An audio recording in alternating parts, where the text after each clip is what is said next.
નમસ્કાર દર્શક મિત્રો, સમાચાર આવી રહ્યા છે કરજણથી. કરજણમાં લકી ઇલેક્ટ્રોનિક શોપ દ્વારા ઇનામી લકી ડ્રો કાર્યક્રમ યોજવામાં આવ્યો.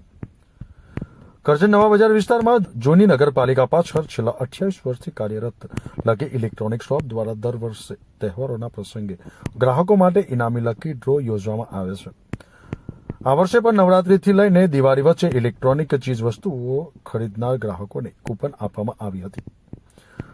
ગ્રાહકો માટે પસંદગી દ્વારા યોજાયેલી લકી ડ્રોમાં પ્રથમ ઇનામ તરીકે ટીવીએસ બાઇક તેમજ ફ્રીજ, સાયકલ સહિત કુલ 451 ઇનામો રાખવામાં આવ્યા હતા. લકી ડ્રો વિતરણ કાર્યક્રમ ગતરોજ ભરતમુનિ હોલ ખાતે યોજાયો હતો, જેમાં ઇન્સ્ટાગ્રામના જાણીતા સેલિબ્રિટી સુરૈયાબેન અને તેમની ટીમ તેમજ નગરપાલિકાના સભ્યો અને અન્ય આગેવાનો ઉપસ્થિત રહ્યા હતા. કાર્યક્રમનું સંચાલન આનંદમય વાતાવરણમાં થયું હતું અને વિજેતાઓને ઇનામ આપવામાં આવ્યા હતા. ગુલજાર દીવાનો રિપોર્ટ, ન્યૂઝ ટુડે, કરજણ.